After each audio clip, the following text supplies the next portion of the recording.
আপুনি কেতিয়াবা ভাবিছানে যে এজন দুখীয়া দেশৰ পৰা অহা এজন সাধাৰণ যুৱক সমগ্ৰ পৃথিৱীখনক নীৰৱ কৰিব পাৰিব? 19 শতিকাৰ ভাৰত, য'ত মানুহৰ আত্মবিশ্বাস হেৰাই গৈছিল, য'ত সপোন দেখাৰ আগত ভয় আছিল, সেই অন্ধকাৰৰ সময়ত এটা মাত উদ্ভৱ হ'ল।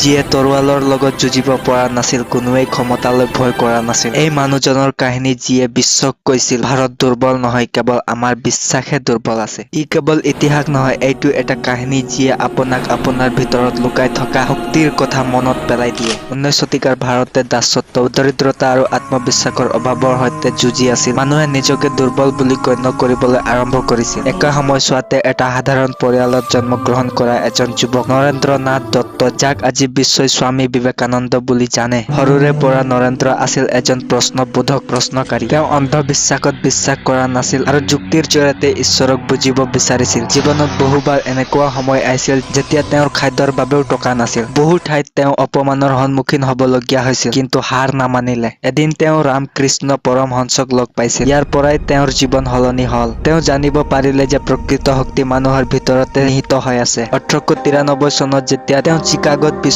কংগ্ৰেছ অফ ৰিলিজনত উপস্থিত হৈছিল, তেতিয়া তেওঁৰ হাতত ধন বা কোনো পৰিচয় নাছিল, কিন্তু মঞ্চত উঠি মাত্ৰ এটাই বাক্য কৈছিল, Sisters and brothers of America. সমগ্ৰ প্ৰেক্ষাগৃহটোৱে হাত চাপৰিৰে প্ৰতিধ্বনিত হৈছিল।